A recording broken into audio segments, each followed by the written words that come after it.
It is a collective failure. It is not just that one individual. இது ஏன் இப்போ வந்துருக்குன்னா Karur incident அவ்வளோ அவர் பாதிச்சிருக்கு. அது எங்கேயோ வகையில் நானும் ரெஸ்பான்சிபிள்னு அவர் ஃபீல் பண்ண ஆரம்பிச்சிட்டார். இந்த ஹீரோட படம் ஃபர்ஸ்ட் இவ்வளோ வரவேற்பு இருந்திருக்கு, இதுக்கு காம்படிஷனா வந்து இந்த ஹீரோ இது இவ்வளோ பண்ணணும்ட்டு ஒரு மீடியால இந்த விஷயத்தை உருவாக்குனாங்க.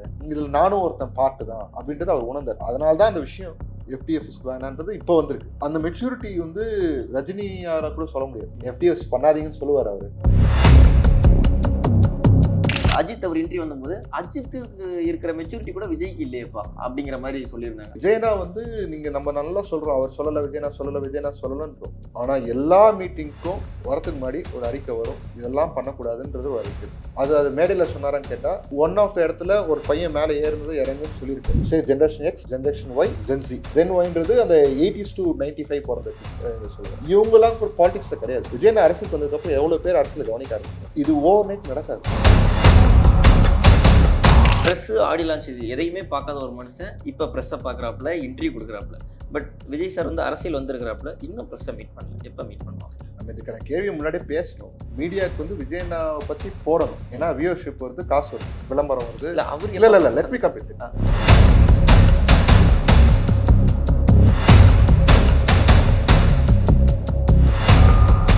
எனக்கு என்ன கடைசியாக இப்போ அஜித் சார் பற்றி பேசுறீங்க. இன்னைக்கு ரீசெண்டாக கொடுத்த இன்டர்வியூ பார்த்தீங்களா? பார்த்தேன் ஃபுல்லாக பார்த்தீங்களா? சரி, அதில் அவர் ஒன்று சொல்லியிருந்தாப்புல. ஏன்னா இந்த கரூர் இஷ்யூ பற்றி that particular individual is not only not alone responsible மாதிரி. ஓகே, உங்களுக்கு அஜித் சார் பேசின அந்த ஒரு விஷயம் முதல்ல எப்படி இருந்துச்சு? அதுல இருந்து நம்ம ஆரம்பிக்கலாம். நான் அஜித் ரசிகன். அப்படியா? நீங்க அஜித் சார் ஃபேனா நீங்க? ஓகே. அவர் மென்டாலிட்டி வந்து like has grown a lot in the years. has grown a lot. அவர் அந்த இதை கலைச்சதா இருக்கட்டும், அவரோட ரசிகர் மன்றத்தை கலைச்சதா இருக்கட்டும், அவரோட லைனே அவர் டேக் ஆஃப் பண்ண விதமே வேற. அவரு இன்னைக்கு வந்து சினிமால இருந்து இருந்தாலும் வந்து அவரோட பேஷனை சேஸ் பண்றதா இருக்கட்டும், அதுல ஆக்சிடென்ட்ஸை ஃபேஸ் பண்ண அந்த உயிர் பயம் பார்த்தவங்களோட மென்டாலிட்டி எல்லாம் வேற. அந்த இடத்துல இருந்த அந்த அட்ரினல் ரஷ்ல அந்த உயிர் பயத்தை பார்த்துட்டு வெளியே வந்தவங்களுக்கு அவங்க பாயிண்ட் ஆஃப் வியூ எல்லாத்தையும் பார்க்குற பாயிண்ட் ஆஃப் வியூவே மாறும். அப்படிதான் அதை நான் பார்த்தேன். அவர் வந்து எல்லாருக்குமே ரெஸ்பான்சிபிலிட்டி இருக்குன்னு சொல்லியிருக்கேன்.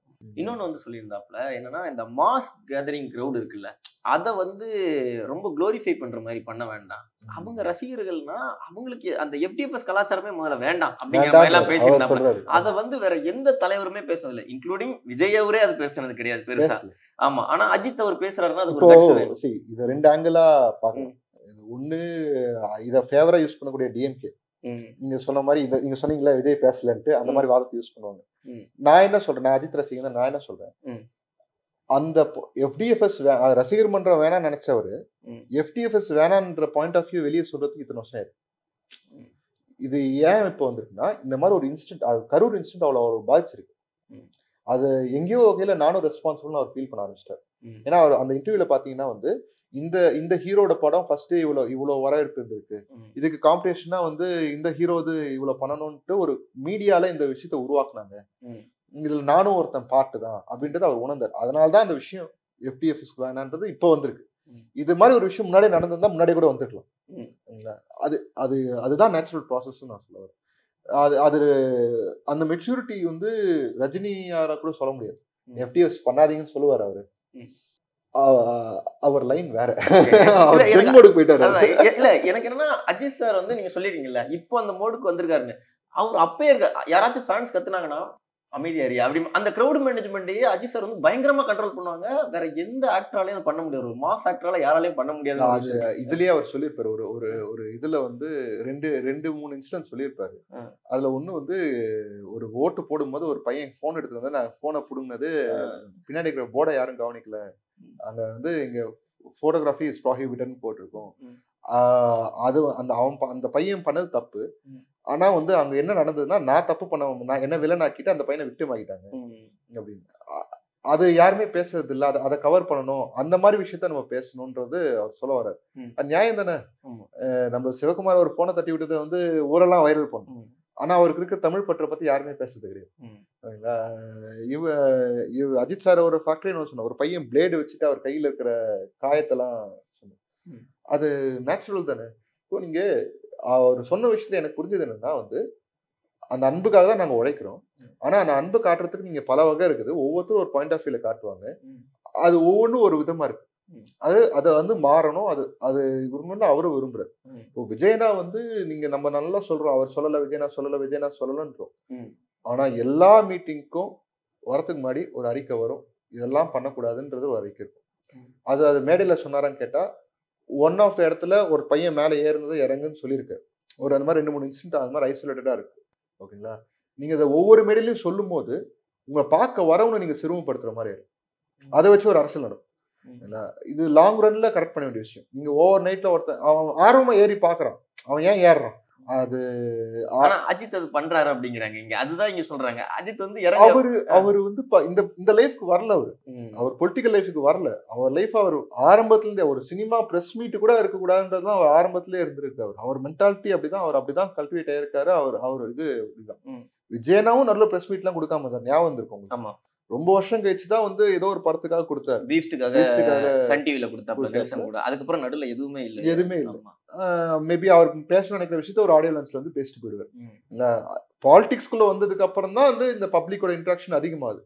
அது வரைக்கும் சினிமா ஷூட்டிங் போகும்போது அவ்வளவு கூட்டம் கிடையாது.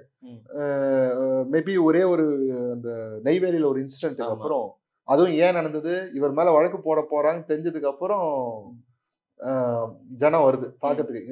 எங்காலேயே தூக்குவியா நீ அப்படின்றதுனால வருது.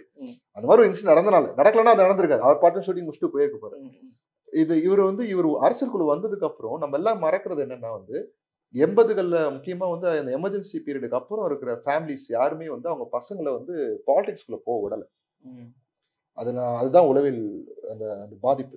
ஏன்னா அந்த மிஸ்ஸா பீரியட் இந்த மாதிரி விஷயங்கள்லாம் கடந்து வந்து அந்த ஜனம் பார்த்ததுக்கு அப்புறம் வந்து அரசியல் வேண்டான்னு தான் குடும்பத்துல எல்லாருக்குமே சொல்லப்பட்டது. அரசியல் ஃபேமிலியில இருக்கவங்க கதை வேற, பட் காமன் பப்ளிக் மத்தியில. ஸோ ஒரு 2-3 generation, generation X, generation Y, gen Z, இப்போ ஜென் ஆல்பா வந்து இன்னும் ஸ்கூல் படிச்சிருக்காங்க. ஸோ இந்த 3 ஜென்ரேஷன்ல ஜென் எக்ஸ் கூட பாலிடிக்ஸ்ல இருக்காங்க. ஜென் எக்ஸ் தான் அந்த மிஸ்ஸால் அடி வாங்குது. Gen Y and gen C.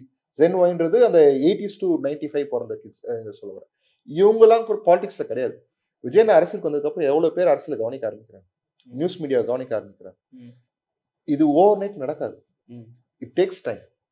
அந்த டைம் ஃப்ரேம் கொடுக்கணும். இவர் அரசியல் படுத்தலன்னு சொல்றாங்க.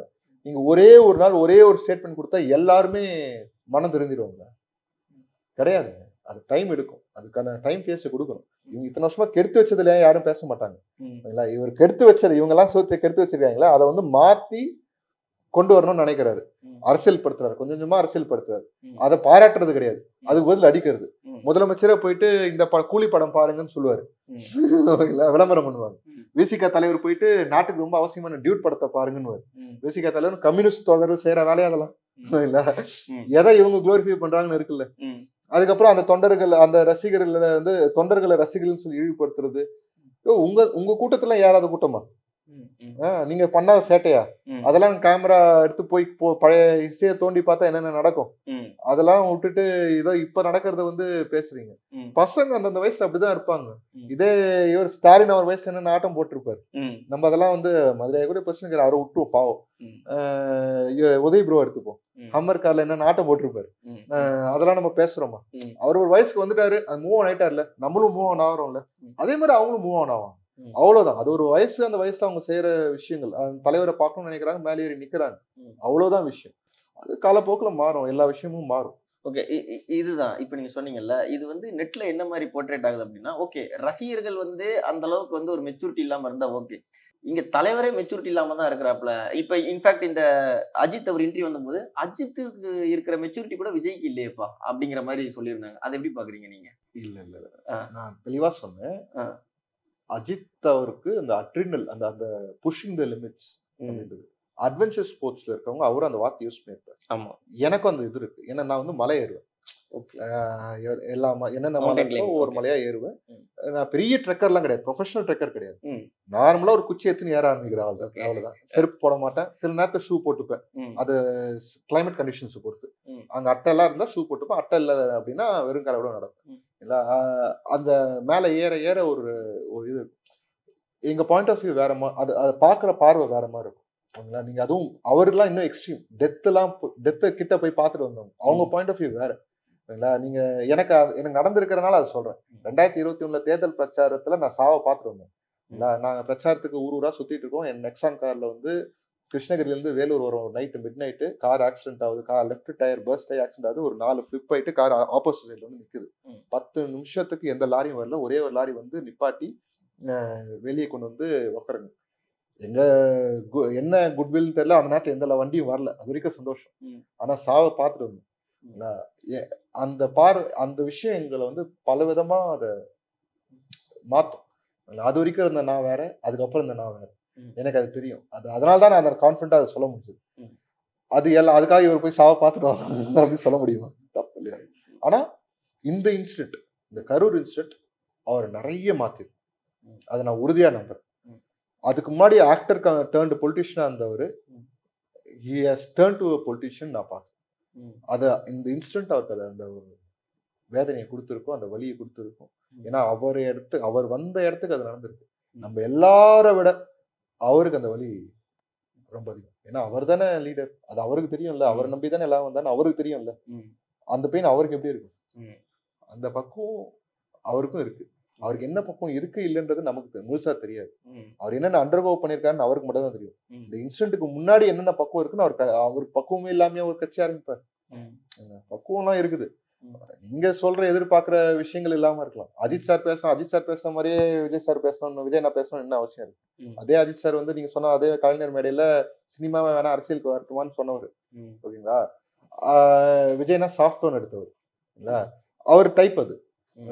அது அவர் செய்யறாரு. ஆனா இந்த இன்சிடென்ட் அவரை மாத்திரம். என்னன்னா இந்த ஒரு கேள்வி வந்து விஜய் ஒரு அரசியலுக்கு வந்ததுல இருந்து இருக்கு. அதனால நான் இதை கேட்டு இதோட நான் முடிச்சுக்கிறேன். என்ன அப்படின்னா பிரஸ் ஆடியோ லான்ச் இது எதையுமே பார்க்காத ஒரு மனுஷன் இப்ப பிரஸ்ஸை பாக்குறாப்புல, இன்டர்வியூ கொடுக்குறாப்புல. பட் விஜய் சார் வந்து அரசியல் வந்திருக்கிறாப்புல, இன்னும் பிரஸ்ஸை மீட் பண்ணல. எப்ப மீட் பண்ணுவாங்க? நம்ம இதுக்கான கேள்வி முன்னாடியே பேசணும். மீடியாவுக்கு வந்து விஜயண்ணாவை பத்தி போடணும். ஏன்னா வியூவர்ஷிப் வருது, காசு வருது. அதனால விளம்பரம் வருது. இல்ல லெட் மீ கம்ப்ளீட். ஆனா என்னவா போர்ட்ரே பண்றாங்கன்றது நம்ம சொல்லிடுறோம். இப்போ அதே பிரஸ்ஸை மீட் பண்றான்னு வச்சுக்கோங்க. இவங்க சம்மந்தம் இல்லாம கேள்வி கேட்டு அத ஒரு ஒரு ஒரு ஆக்கப்பூர்வமான அரசியல் பண்ணத்துல இங்க யாருமே தயாரா இல்லை. அவங்கவுங்க தேவைக்கு அரசியல் பண்ணதான் எல்லாரும் தயாரா இருக்கும். அவங்கவுங்க ஒரு மீடியா சேனல் வச்சுக்கிட்டு அவங்களுக்கு ஏற்ற மாதிரி ஒரு விஷயத்த கட்டமைச்சுக்கிட்டு அப்படிதான் போயிட்டு இருக்கு. இவர் வந்து மீடியாவை பிரஸ் பீப்புளை டைரக்டா பார்க்கல, ஒன் ஆன் ஒன் பார்க்கலன்றதுனால இவருக்கு பிரஸ் பீப்புளோட கனெக்டே இல்லைன்னு சொல்றதும் தப்பு. இவர் வந்து மக்கள்கிட்ட கனெக்டே இல்லாம இருக்கிறது சொல்றதும் தப்பு. அவர் வழியில அவர் மக்களோட கனெக்ட்ல தான் இருக்காரு. பிரஸ் பீப்புளை அவர் தேவையான விதத்துல அவர் பார்த்துக்கிட்டு தான் இருக்காரு. பிரஸ் பீப்புள் எதுக்காக பார்க்கணும்னா மக்களோட மனநிலைமை என்னன்றதை தெரிஞ்சுக்கிறதுக்காக. சன் டிவில இருக்கிற ஒரு ரிப்போர்ட்டரை கூப்பிட்டு பார்க்கணுன்ற அவசியம் கிடையாது. ஓகேங்களா? இவருக்கு ஃபேவரா இருக்கிற பீப்புளை பார்க்கணுன்ற அவசியம் கிடையாது.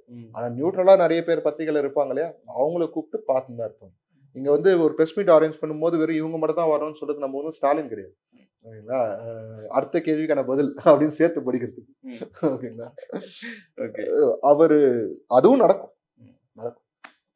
கண்டிப்பா பிரதர். ஸோ ரொம்ப விஷயங்கள் நிறைய பேசியிருந்தீங்க. எங்களுக்காக நேரம் ஒதுக்கி ரொம்ப அழகா வந்து இந்த இன்டர்வியூ கொடுத்தாங்க. Thank you so much. தேங்க்யூ.